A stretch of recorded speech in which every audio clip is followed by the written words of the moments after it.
Hey, hey, hey. All right, let's do this. Got a good morning here. Awesome. Chelsea's checking in. Good to see her, too. I hope you're doing well. Just here in the pre show. Kind of letting it formally fill into the regular flow of the day. Busy day today, man. Busy. We've got Rebecca's back in here. We've got Charlie. John Balboa with a question that we will jump into here in just a second. Chelsea's, have I mentioned? Yeah, Chelsea's here back with a second rendition. Very good. Like that. And I need to, while we're doing that, while we're waiting for Couch About the Fire, I'm going to go ahead and hop over here and pull up ye old flow map. Haven't had flow map open in a hot minute, so this will take me a second just to kind of get my bearings again. But I do really like flow map. It's a really superior mapping tool. Let's see here. Got that. Yeah, new user flow. Let's go ahead. Yeah. So we've got Okay. So we'll walk through.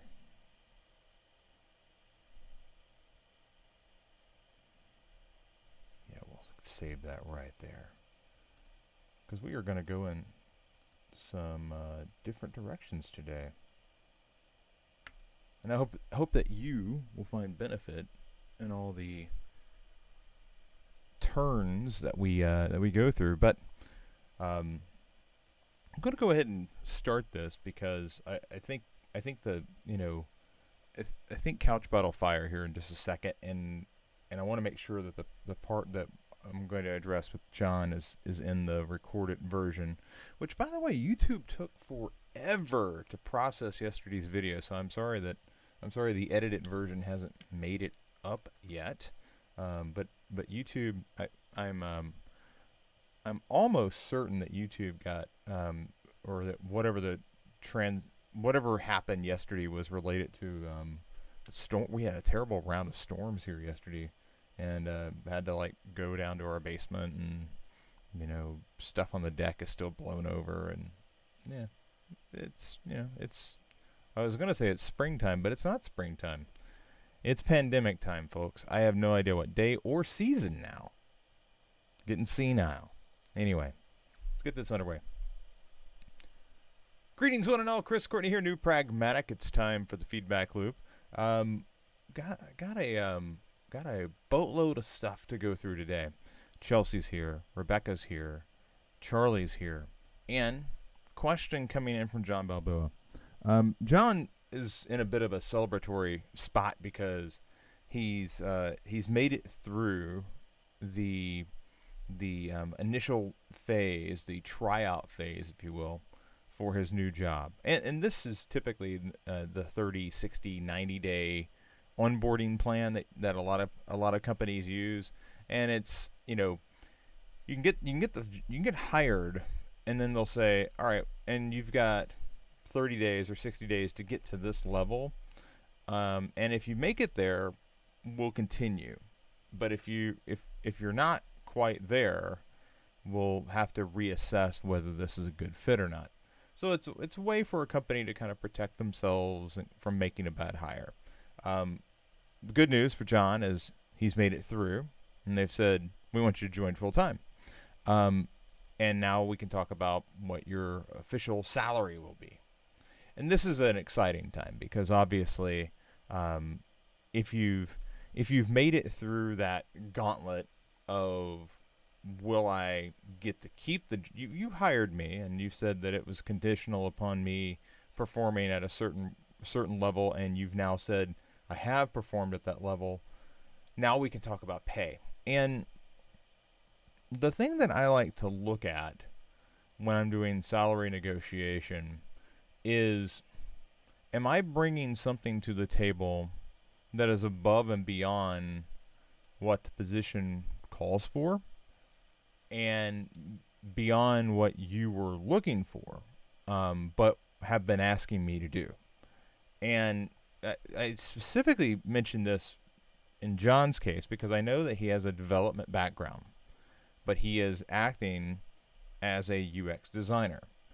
And what I suspect happens in most cases like that, I know from for firsthand, what typically occurs is you end up doing some of the duties that most of the back end developers don't really want to mess with, namely front end.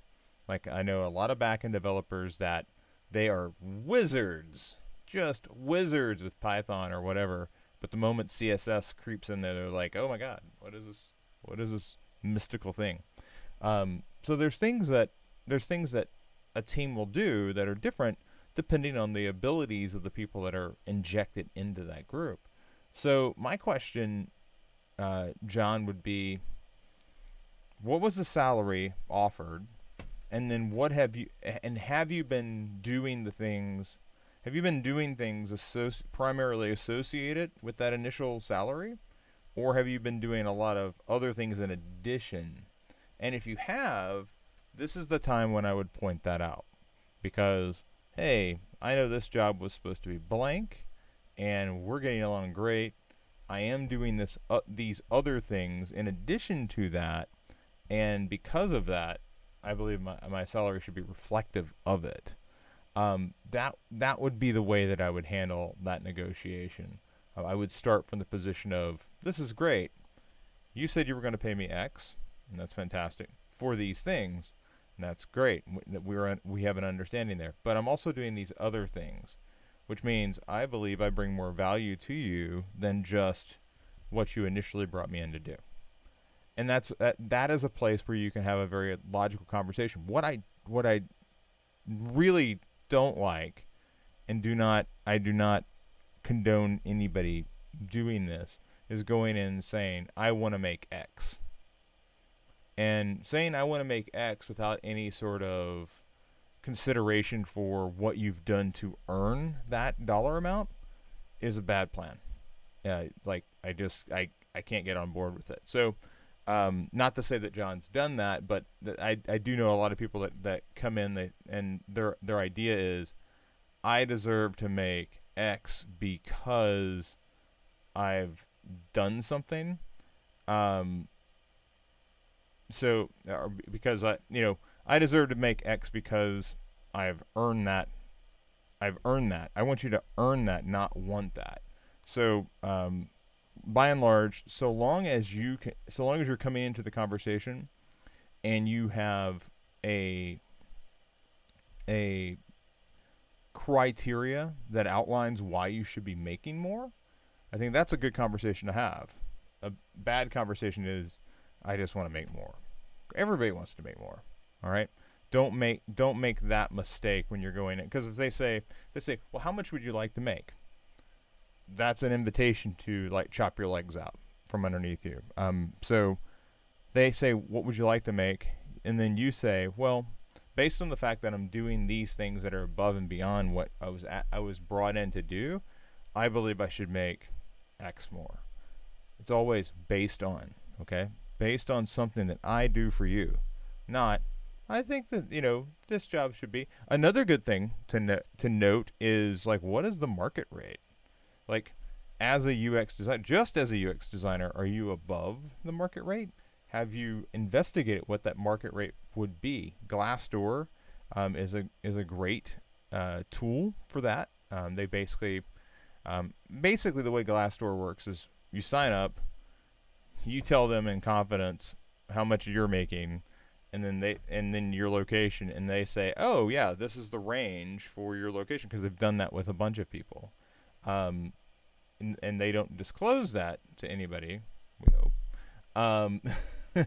But I do think a service like Glassdoor is helpful in that regard. I also know that Built-in does that as well, but Built-in's a little more selective in that I don't necessarily think that they have a Built-in Vegas. I know they have a Built-in Austin, a Built-in Chicago, a Built-in Denver, but Vegas, I'm not sure. All right. So with that, let's go ahead and jump on in. I hope that answers your question, John. We're gonna jump now to Chelsea. And yes, over here, got all these windows open. So Chelsea's working on her user stories, and as you can see from yesterday to today, she's really created a more robust list of user stories. And we talked yesterday primarily about if the parent and student want to do one thing, then there's likely a corollary for either the or school administrator and the teacher to need to be able to do something. It's reactionary. Like if a teacher wants to view assignments, the student has to be able to submit the assignments. If the parent wants to view the grades, the teacher has to be able to submit the grades. So these are two-sided economies. It's kind of like if you want to boil it down to something really simple, it's kind of like a dating app. Okay, you can't have dating without somebody who wants some, dating is a two-way street. Like two people have to want to talk to one another. It can't just be one way. So this is similar. I want to view the grades. Well, somebody has to submit the grades. Okay, and much along the same lines, of the dating profile. Like I want to view profiles. Well, then somebody has to create a profile. Okay. I want to view my class. Well, then I have to have the ability to have students create profiles so they show up in a class. And then there's the whole associate. As a school administrator, I want to associate students with a class. We can get into that. That may be a deeper cut. So let's look at this here.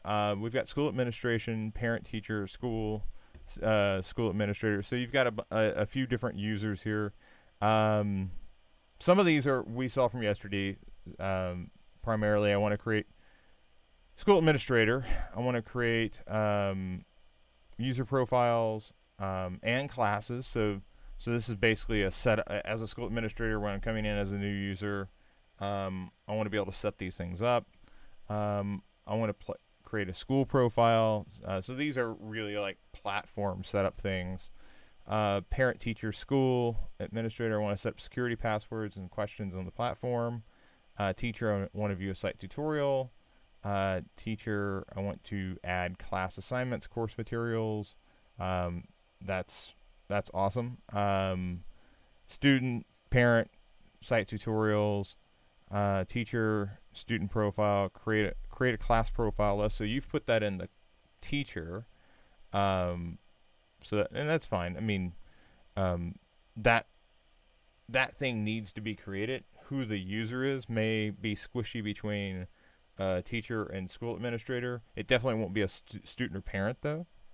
They're still like, even though the teacher's clearly not on the same side as the school administrator, they're kind of in this hybrid role. Like there's some things that the teacher and school administrator both want to do, much like there's some things that the student and parent both want to do, but they're still in slightly different roles.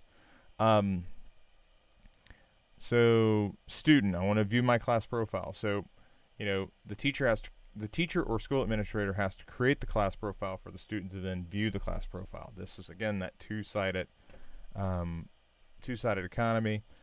Parent, same thing. I want to view my child's class profile. So they go to their child and they click on the class, and like you can begin to see the platform come together. And that's the whole point of user stories.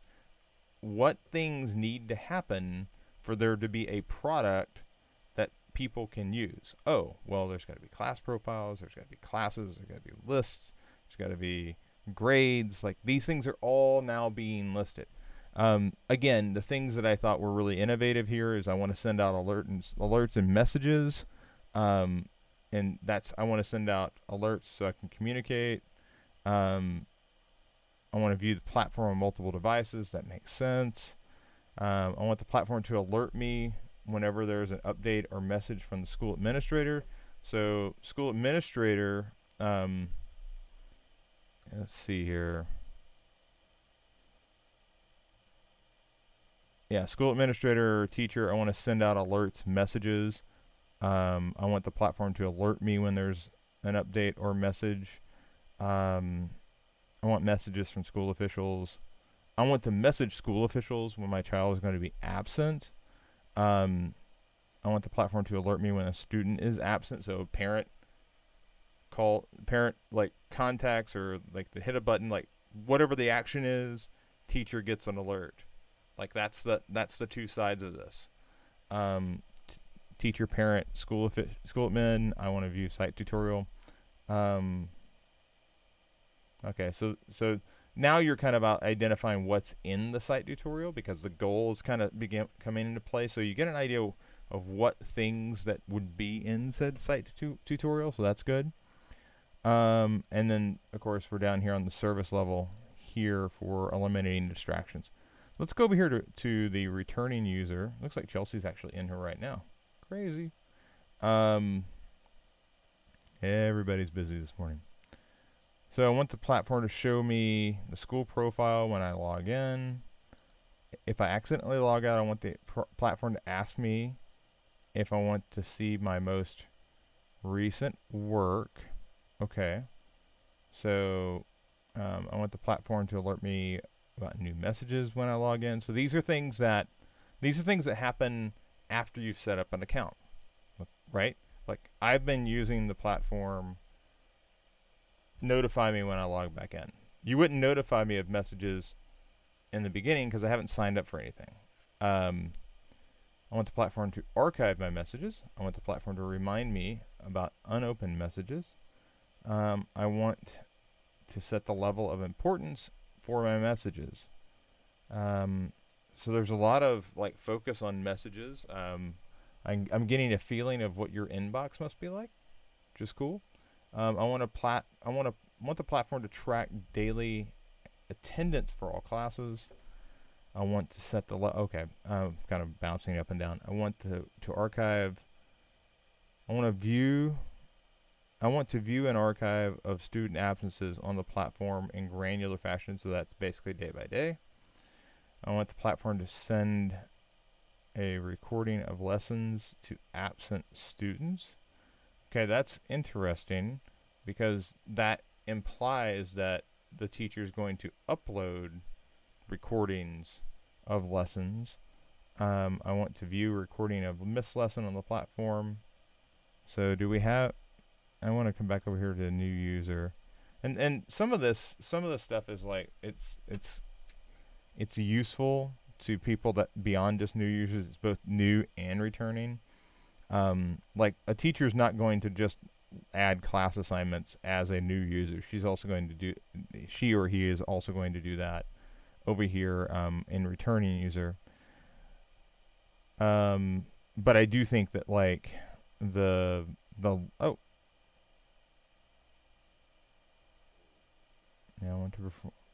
this would be cool with voice recognition feature or fingerprint option.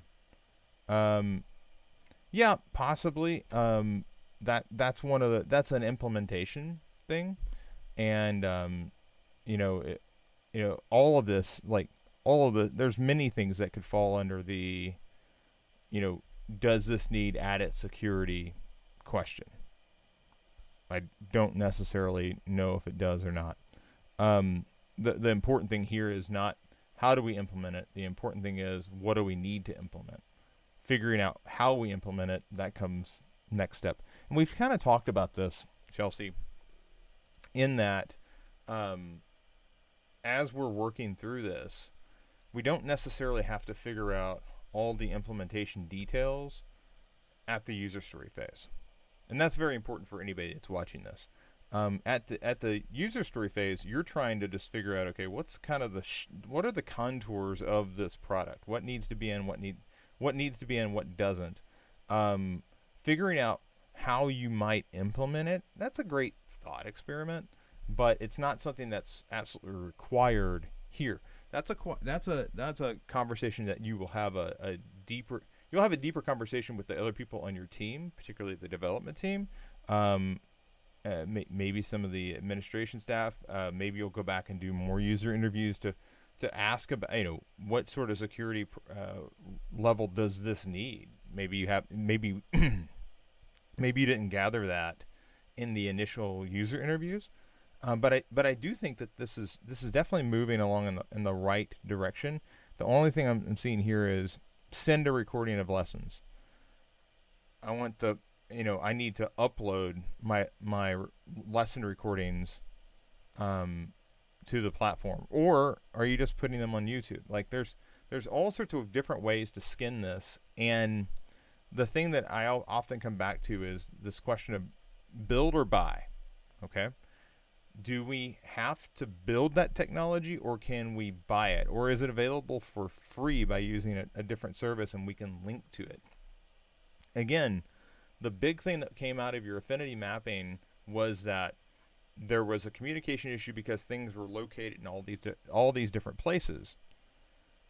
The problem wasn't necessarily that they were in all these different places. The problem was that they had no centralized hub for discovering where everything was. Okay, so so I think that in many ways the linking and alerting, like the messaging piece of this, that's really important. The alerting piece of this, that's really important. Um, the recording of the lesson, I think that could be a link. But when you think about well, what is it when the platform sends a recording of the lessons? Well, the platform may just send a link to where the recording lives, because it's just the platform saying, okay, oh, you were absent. Here's a message. Here's a message with today's recordings. And where would they get today's recordings? Well, the platform would say, okay, this student was absent, so copy today's lesson plan off the platform, put it in a message, and ship it along. Well, what is that lesson plan? Well, if we go back over here to new users, I want to add class assignments and course materials, PDFs, YouTube, basically this gets sent in a message to the student. Okay, so now I've done it. Now I've jumped into that. Well, how would we do that? You can see how easy it occurs. I want to view a recording of missed lessons on the platform. I want to schedule assignments by due dates. I want the platform to prioritize assignments based on due dates. So that's two sides of the same coin. I want to alert. I want an alert and a reminder about upcoming assignments. I want the platform to continuously save my work. And this is the user. These are the people that want that to happen. The person who actually implements that, that's probably that's not something that one of the users does. It's definitely something that happens at a build level. I want the platform to showcase goals I've set. So this is like, I'm now seeing like the front of the interface. I want the platform to alert me when I'm excelling in school. And this would be like the standardized level is 76 and you're at an 83. Good luck, Jay. Parent. So these are all excelling. Message or alerts on inactive students. So this is the piece that everybody was worried about, but you've taken it and expanded it to like success, and I think that's a really positive way to move it. Want the system to alert me when a student is underperforming. So like these are all these are all performance based, and I think they're really great. I think they're really fantastic. And what's interesting is like this gives us a picture into one of the flows, which I think this is a really good spot to jump off and kind of begin looking at those flows, because there's a few things that happen, and I got to be honest with you. When I draw flows, I typically I'm in sticky note land, and I've got a Sharpie, and I kind of begin to think out like how this would occur before I even get into something like flow map. Okay, so this flow basically is a walkthrough of the morning schedule back when we would take public transit places. this flow would have been accurate. Now that everybody's scared of dying by walking outside, I don't necessarily know that it's as accurate. But typically, you would before you left the house, you would have checked your bus schedule, and of course, I get a phone call in the middle of this. Um, typically, you would check your bus schedule, and if the bus was near, you would make a decision based on the location of the bus. You would either begin walking to the bus stop, or you would sit back down on the couch, or you would not take action to move away from wherever it was that you were at. If you were at a coffee shop or wherever, you would check your bus schedule. If the bus was close, you leave. If the bus is not, you stay. Right? But there's two directions based off of that decision. I think similarly about the student grade input. All right? So let's come up here and let's just let's create this, okay? And it'll be a terminator. And a terminator is the beginning or ending. And I'm going to zoom out just a bit. As you can see, this is like an infinite canvas, just like in Figma. I absolutely love it. The reason I love FlowMap is because it just naturally puts things in their place, so that you can create a flow really simply. So the first thing that's going to happen here is student submits assignment. Okay, so at some point the student has to come through and say, okay, I'm done with this assignment. I'm going to submit it for grading. All right. Now I'm going to put that in black because I want that to indicate that that's the beginning of a flow. Okay, it's a circular. It's not a step. It's not a decision. Okay. Now the next piece of this puzzle could be a decision. So the decision, grading method. All right. Now you maybe wonder yourself, okay, so what does he mean by grading method? All right. Well, is this and I'm going to make this just a step. This is grade it by teacher, or is this auto grading? Now, auto grading, it isn't a yes no. It's a this is not a they submitted it and it could go back. Now, I would say that the grading method could kick back and say, oh, this form wasn't complete, but I'm not really considering like that rotation at the moment. All of these flows, you could get more granular. Every flow that you ever create, you could be more granular. Right now, I'm keeping it pretty high level because this is the first time I've done this thought process about what would happen when a student submits the assignment. Well, that student submits the assignment, it goes in the grading method. And I'm not sure if you saw how I just did that, but if I want to delete a line, I just click the line and hit delete. But I'll grab these connectors and drag it over, and that draws the line between them, so you know what's happening. So grading method is the teacher, so the teacher is going to grade each of these individually. Like, let's say it's an essay, all right, and the teacher's like, I want to read the essay. Well, that goes that way. Let's say that it's multiple choice, and that can be graded by a computer automatically. All right, so that goes to auto grading. Okay, so with auto grading,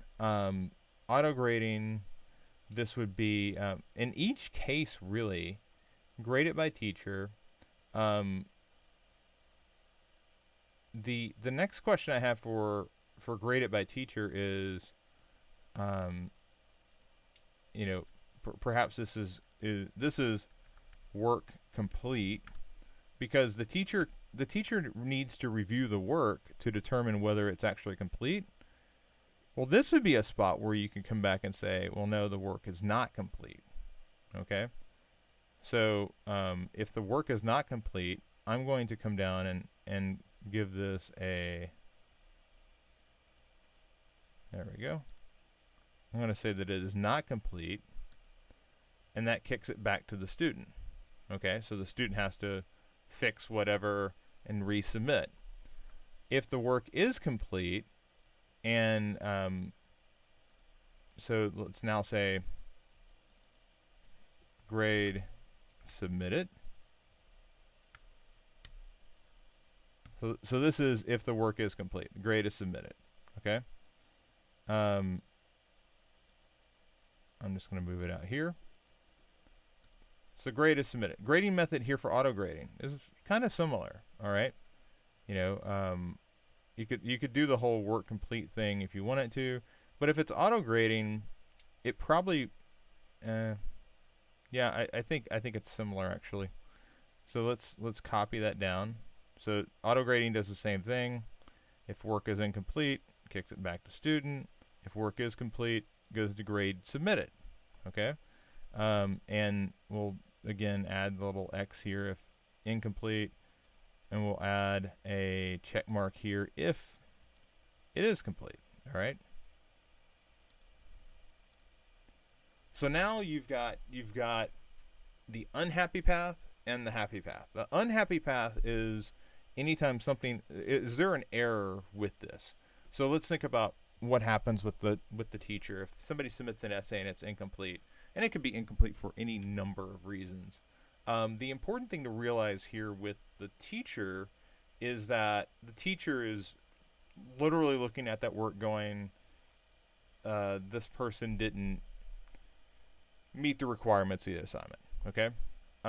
With auto grading, it could simply be, and this could work complete for the essay could take days to get kicked back to the student. With the auto grading side of it, it could be instant.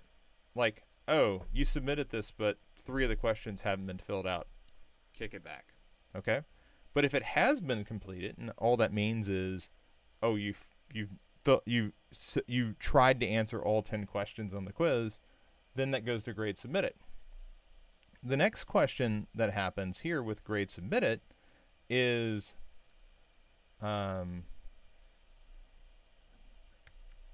grade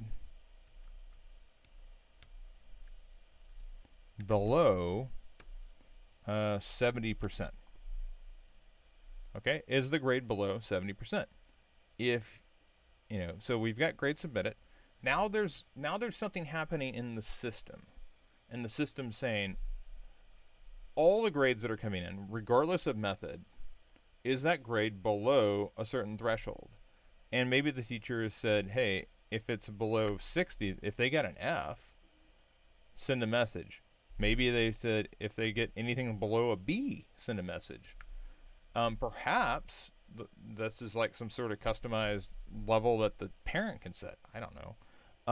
These are the product discussions that you have, but in automation, we're setting this and saying if anybody gets below a C, I want the system to send out an alert, right? So is the grade below 70%? Now I will say message all parties of issue. Okay. And now we, you know, and this could be, you know, we can come in and say yes, and this is a success message. Okay.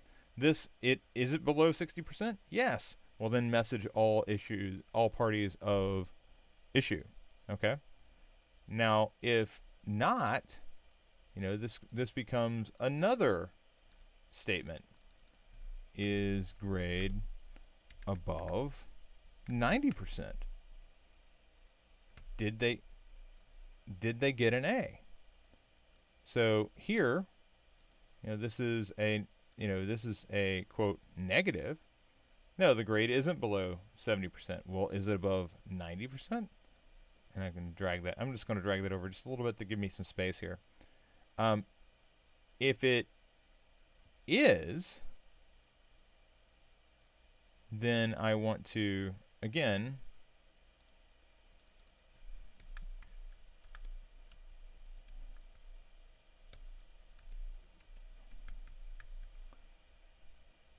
If it is, yes.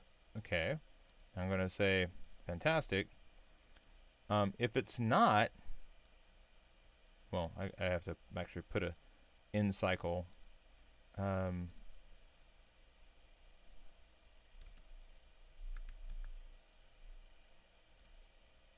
we'll put this in black to mark the end of the cycle.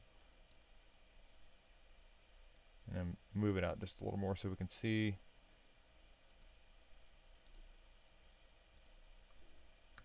So basically what we've said is, okay, we started over here. Student submits the assignment.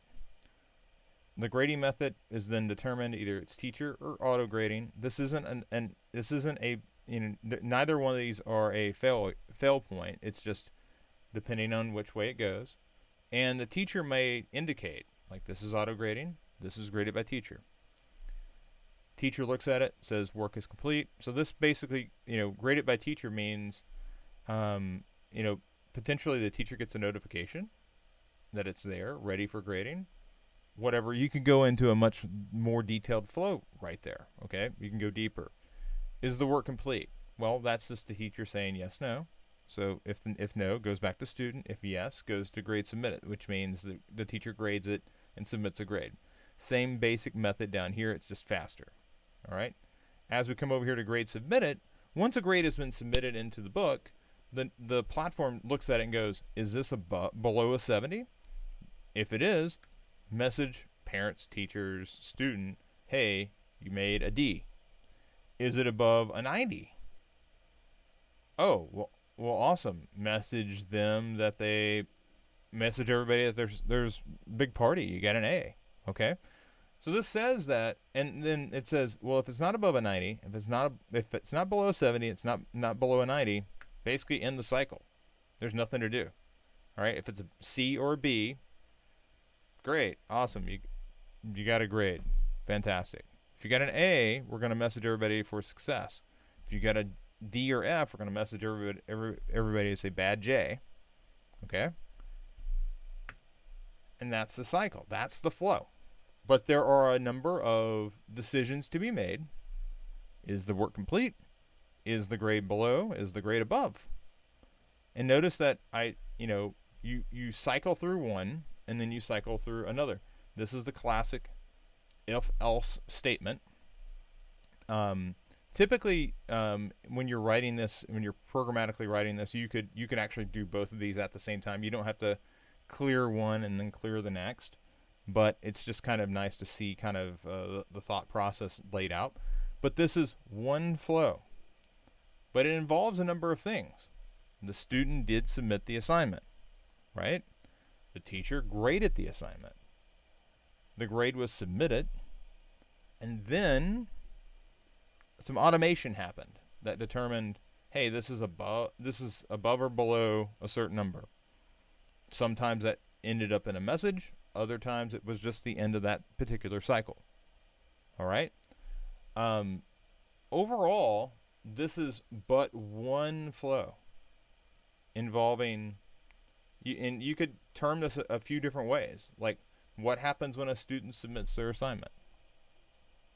What happens, what triggers alert messages based on grades? But that's all kind of baked in here. You could go further. You could go, what happens when an assignment is submitted? What happens for the teacher? Like teacher is alerted of assignment, and like what is that process like? And that would be, graded by teacher could be very much, greater, or teacher notified of content to be graded. Maybe that's all we need to do to adjust this to indicate that something needs to happen. It's not just teacher graded, it's that the teacher's notified that something's ready to be graded. Okay? And a lot of this comes down to, are we being as transparent and clear as we can in our flow so that people understand what this is attempting to do? not all flows will be this simple. Not all flows will be this complex. All right. When you jump back over here to your user stories, you're going to have flows. Think about like, I want to prioritize my assignments based on the due dates. Like, so let's start by, what would happen? Like, how would a student begin that process? They'd probably go to their, student enters assignment portal, or student enters portal site. Student navigates to assignments. Student filters assignments based on dates, and now they're filtered, and they're prioritized by due date. That's the flow, okay? But a lot of times, that's a very simple flow. It's much harder to get to.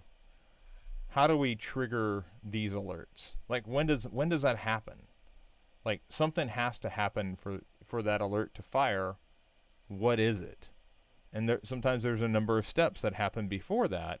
It can't just be student submits an assignment and then an alert is triggered if the grade is below 70. There's like all the stuff in between that needs to happen for these alerts to happen. But that I focused there because I thought this piece was like the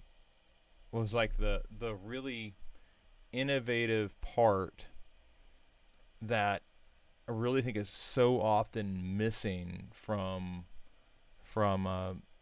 school platforms, is the communication when not only, cause I've seen people do this constantly, where they're constantly refreshing their grade book to see what the latest grade is, and here, if you got a bad grade, you're gonna the system will let you know, and if you got a good grade, the system will let you know.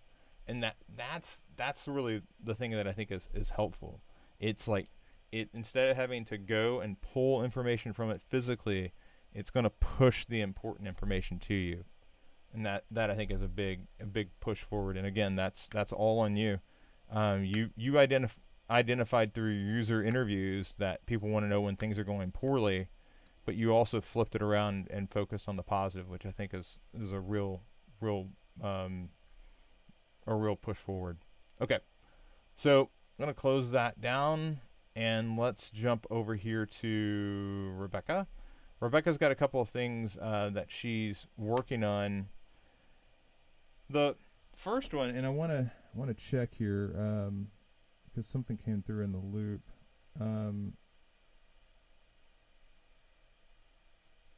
Got it. Thanks, Charlie. I had asked a question of Charlie. So Rebecca, the first thing that you were talking about, first question you had was related to this global holdings image. This is a project that Rebecca's been working on for a while, and the thing that's important to realize about this photo is that it's not so important that it is cropped, okay. And I'm just gonna crop it. I'm gonna go all the way wide with it, okay? So you've got this image, and they're asking, can you go larger with it? The trouble that you have is that you know that the stakeholder involved has this crazy big monitor, okay? And what they're basically looking at is, something that's twice the size. I wasn't necessarily saying you should break it up into two images like this. I was saying that you should invert it like this, and I need to get the proportions right here. I was saying that you could invert it so that it is less obvious that it's being stretched. Also, the trick here with an inversion is that when you have in CSS, when something replicates, it does this thing where it just literally repeats, and you can always tell where it repeats, okay? And sometimes it'll repeat, the third time over, it's really obvious what's happening. Okay?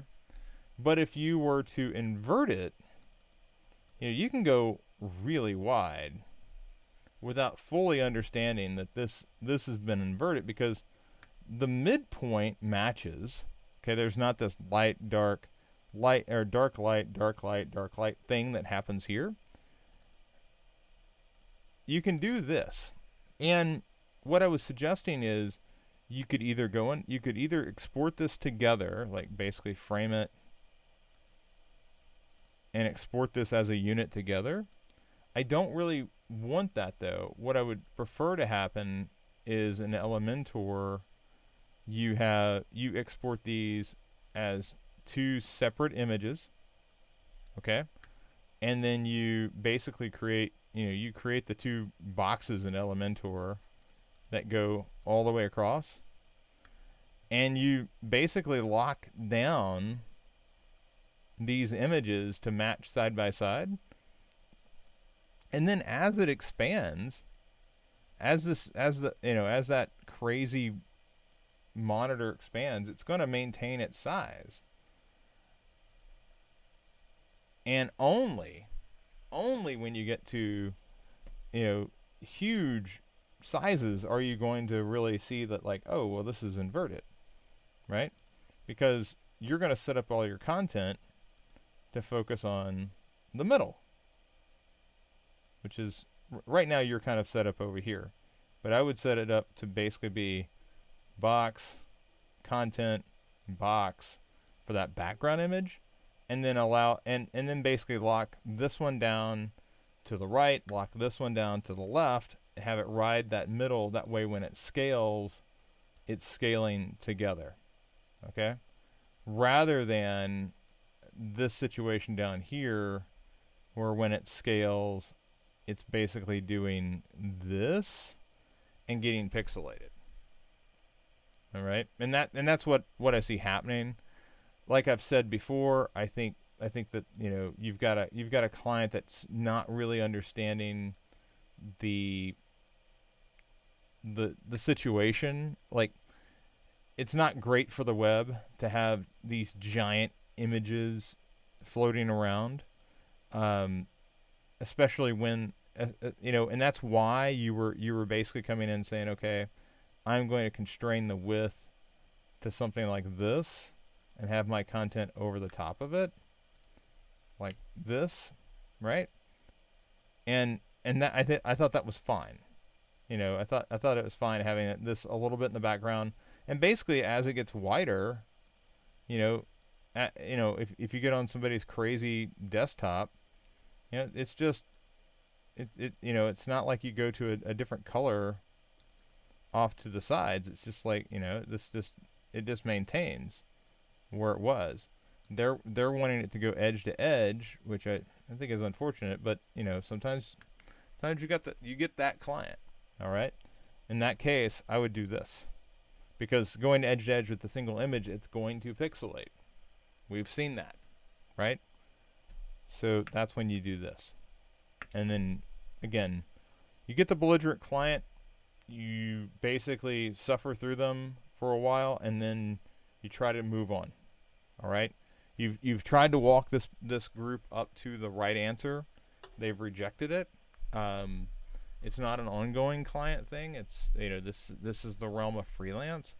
Typically, if you were in a discussion with sane people, you wouldn't be running into this issue. All right, so let's move on over here to this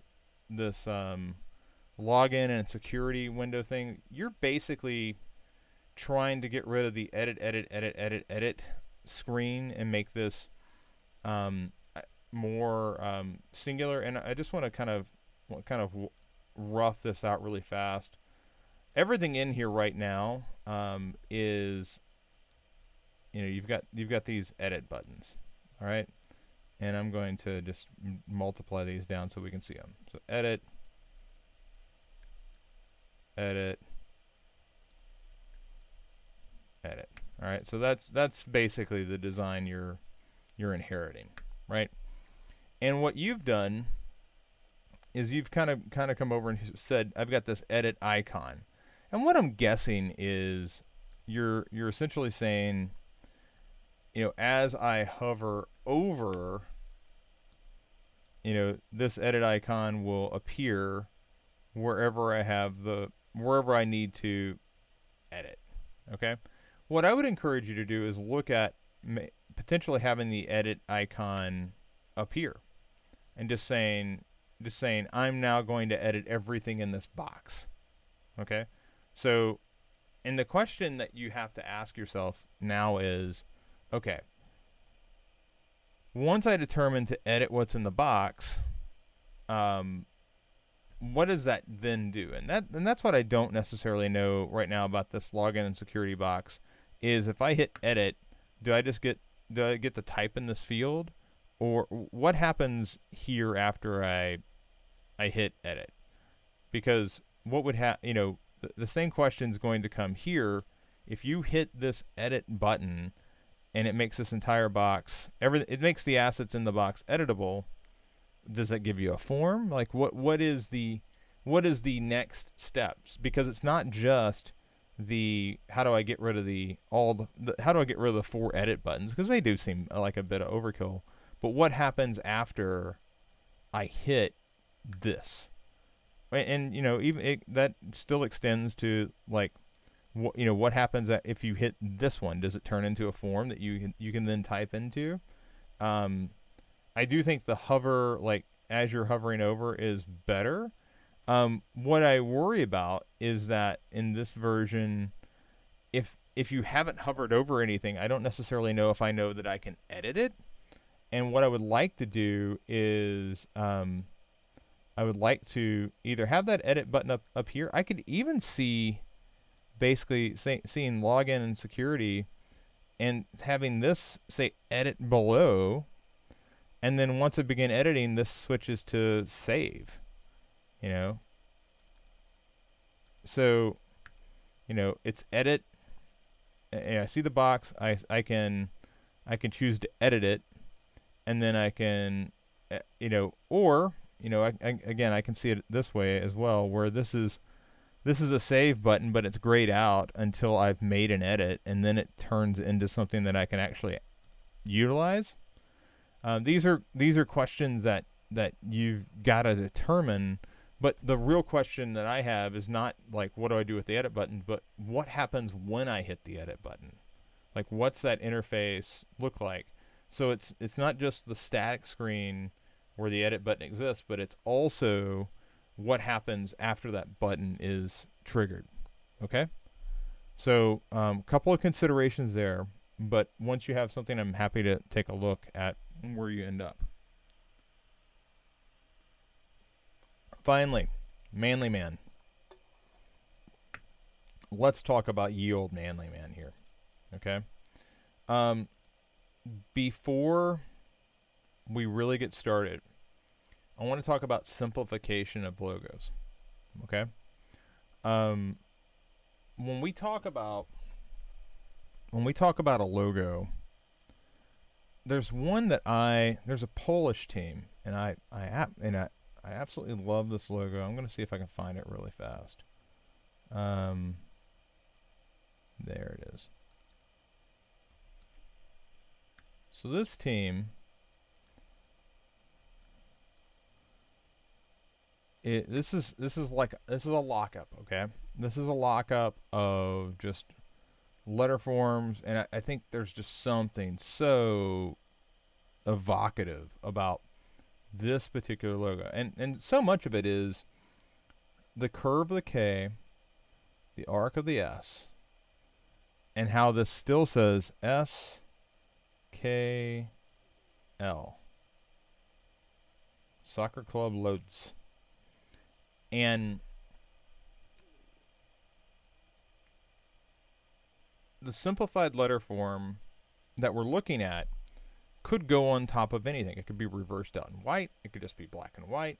It could have some sort of graphic behind it. It could have a graphic inside of it. But the reason I show it to you is that that's the logo. Okay?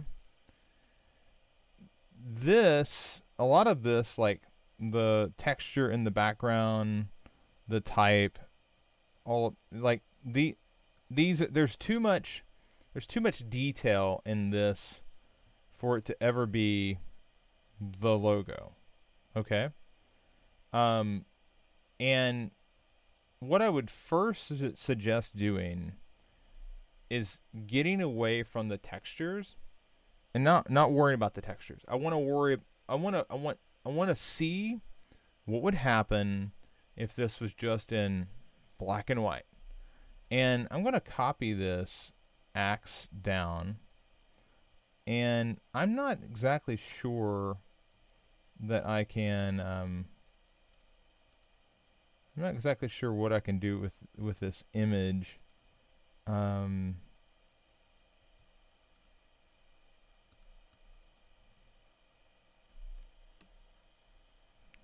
think it's because I've already adjusted the layer. I'll just put this back at normal. But I just want to kind of come through here and yeah, I can't really do much with that image, but what I can do is I can come in, like if they decide they want to put it in a wood grain or something, that's fine. But what I really want to focus on is like, what can I do to really understand that this is an axe? And I don't think you need any sort of grain to understand that this is an axe. I think what you need is you need solid colors. I'm going to get rid of the stroke. And then you need like this axe handle, right? And I'm not going to change really what you've got here. I'm just going to focus in on kind of redrawing this really quickly.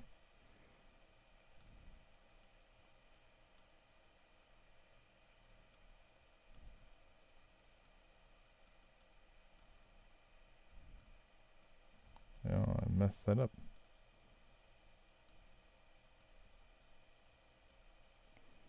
Some of the, what I've always found is like, I don't even have to draw this perfectly. 'Cause no one else will ever see that background image. So now I'll fill that. Okay, I'll get rid of the stroke. So now I've got the axe. Okay. Don't need that one. Got the axe. That's all I need. All right. So I'm gonna go ahead and I'm gonna adjust this a bit.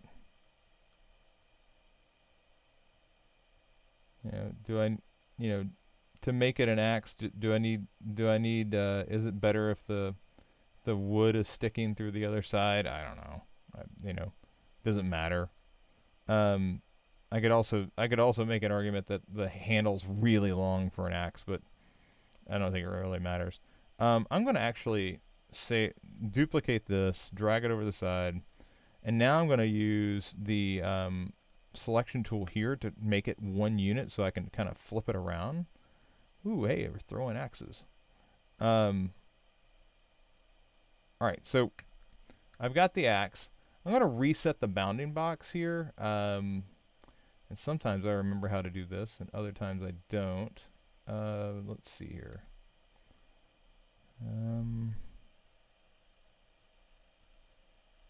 Yeah, so to just flatten it down. And this makes it easier for me to flip it if I want to, which is exactly what I want to do here. I want to pay attention to the width, because when I flip this, I'm going to do like that, and then I'm going to just come back in and paste the width in. So this now becomes the perfect copy of it. All right. And part of me is wondering okay, how do I want to work with the words that are here? Okay. Now there's something very leggy about these handles. But I'm not gonna worry about that right now. The big thing that I'm looking at is the fact that I can now see these axes. regardless of where they're at. And if I wanted to take and put this on some sort of background, I wouldn't want a textured axe over that background. What I would actually want is I would want these axes in white. And now I can see them. Okay? And that's the, I'm going to undo that really quick so you've got that back. But that's the real trick with a good mark, a good logo, is that it reverses out, or it can be in black and white. It can reverse out of something, but it's the icon that really matters. And that kind of gets me to I begin to play around with, like, okay, you've got this manly man, right? I still think that there's something to be done just with typography. I'm just going to use the M. I'm going to put this at 100 so we can 200 so we can kind of see the M. Roboto, I think, has, yeah, there's a condensed here. It's not condensed enough. I gotta think about, like, what am I really, yeah, let's say sans narrow, PT sans, and then PT, it's not quite enough. What I'm wanting here is I'm wanting, like, and again, I just want, like, a really open sans condensed, not compressed. Where is a compressed at? Noto. Oh, Noto's got Tamil. Well, I gotta write it in Tamil.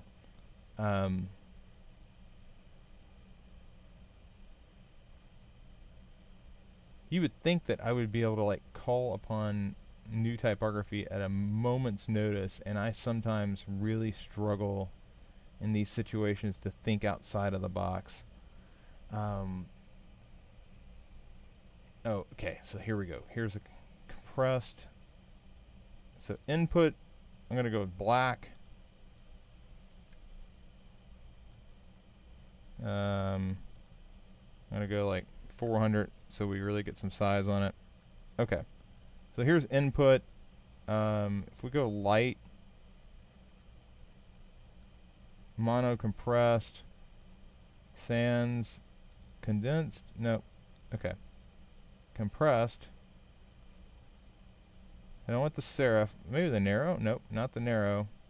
Let's go compressed. And let's take the same thing and let's go sans. Yeah, it's just not really quite wide enough. I'm gonna go thin.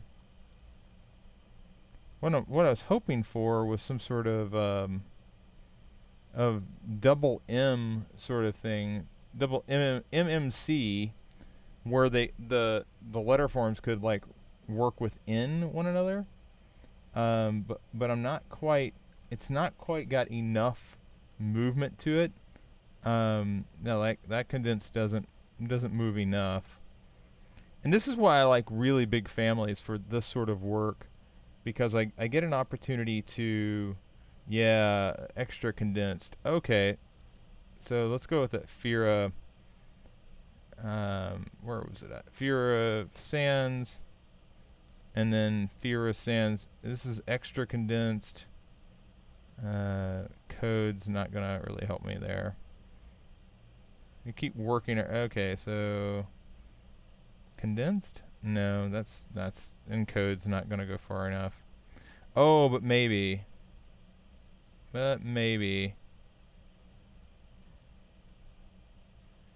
So if I go encode, expand it, and then I go over here encode. I don't want sans, I want condensed.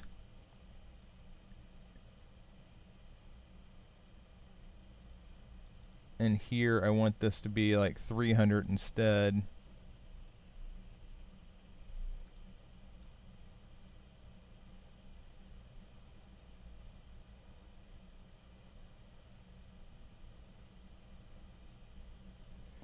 And I'll shift that to the background so that we can then come in here with the M in the foreground.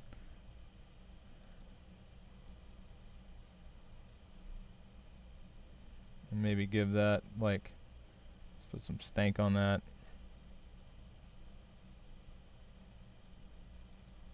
Now let's put some stank on this.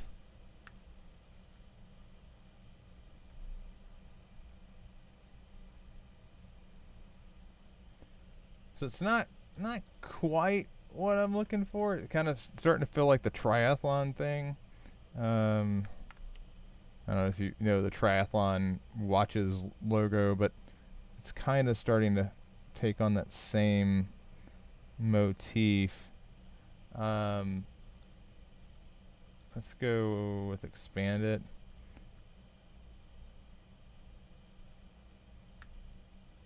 So here, if I take this back down to 300, I'm kind of hoping that I'm wanting to find a way to fill that inside. And some of this could be just making it wider in the background. No, it doesn't quite do what I want it to do. Although, that's interesting. Hey, everybody's riding along with Chris being nerdy with fonts.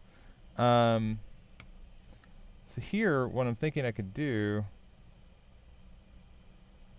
is maybe I could put this at a...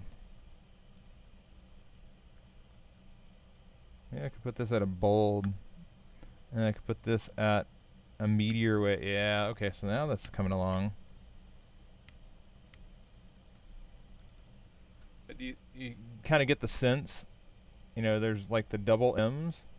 There's something there that could be functioning. I'm not sure that it necessarily works with the axes, or the axe, if you will. But I do think that like there's some sort of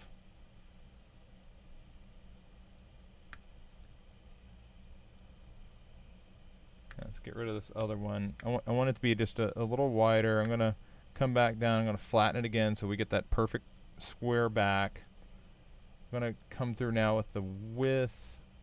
Do that. Paste it back in so we got the perfect measure.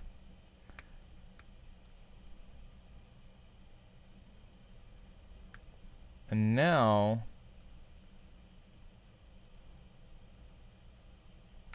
group that. Now the obvious question is like, is there some sort of way that I could come through and I know what the obvious answer to this is. The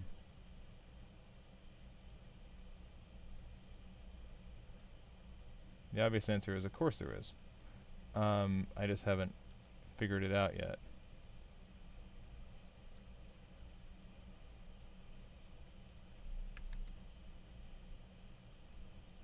Nah, I don't like it.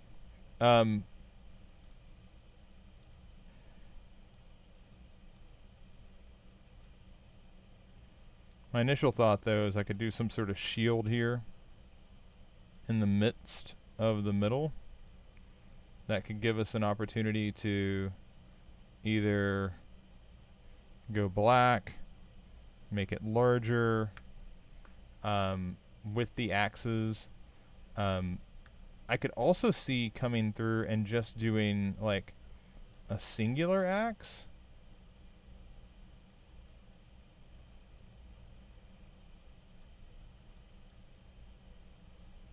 I know this seems weird, but most of my ideas are, for the record.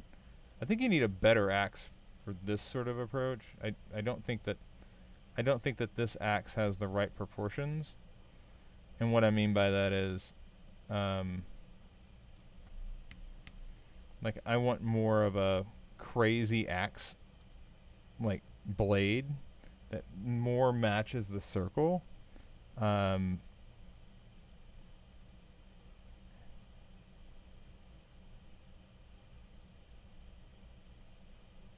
Because I could totally see, an axe being like a mark. I could also see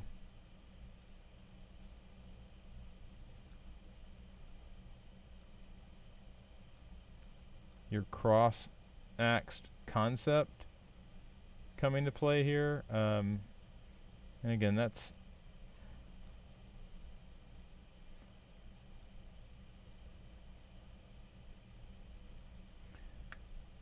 let's flatten it.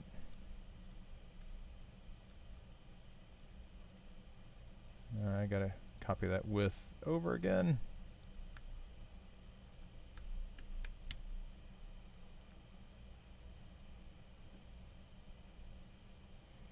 Yeah, that's something that you could like stamp on to a bottle or something, and it feel quote right, if you will. Again, I've already kind of screwed that up. Let's flatten it out again. Get that square. How close are we? We're pretty close to, we're within a few pixels of a perfect square, so that makes me feel a little bit better about things. So here what I'd probably do is I'd probably just say, hey, align with the center. I don't like it nearly as much like that, so I think I would actually just kind of rather eyeball it to a degree. But here's where you get the MMC, the classic nerdy. Let's just use this encode as an option. I'll change it down to 200. No, I won't. I'll change it down to 100, maybe even 50, just to give us the color that we need.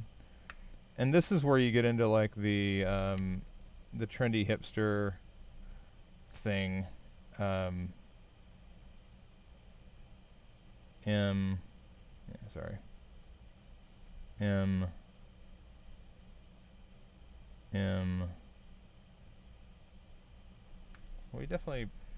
definitely struggling here a little bit.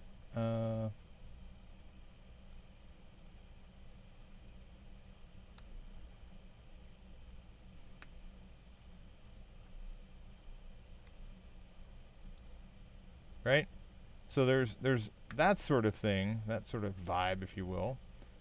Then you could, I think the real trick though is understanding that what you're really trying to go for is what's the icon? What's the reversed out simplification of this, not this stuff. Okay? This stuff's that's not going to cut it. That's not going to make it doesn't show up very well. It's not going to be really good on branding. You're closer to it up here. All right? Like the stash thing. I'm not quite sure, like, oh, this is just an image that's brought in. Like, get away from the wood grains. Get away from the I really even get away from the typography. All right? Like, don't even worry about like typography at this point. Worry about the icon. And then, from a typographical perspective, I really do think that like keeping it simple and just saying, Manly Man Co. That could be it. That could be all that you need.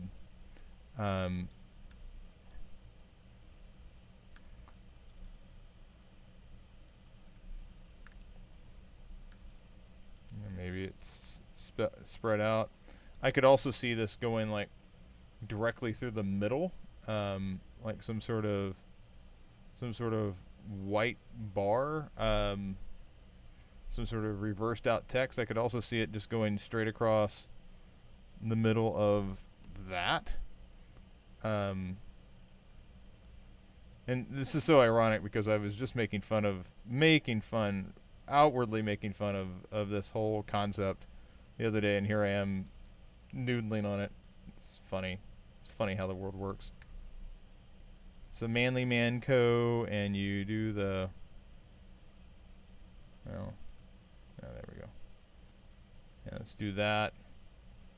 Let's do this. Let's bring that to the forefront. Lot of finessing work that needs to happen on any of these. but I hope what you're seeing here, Charlie, is like the thought process.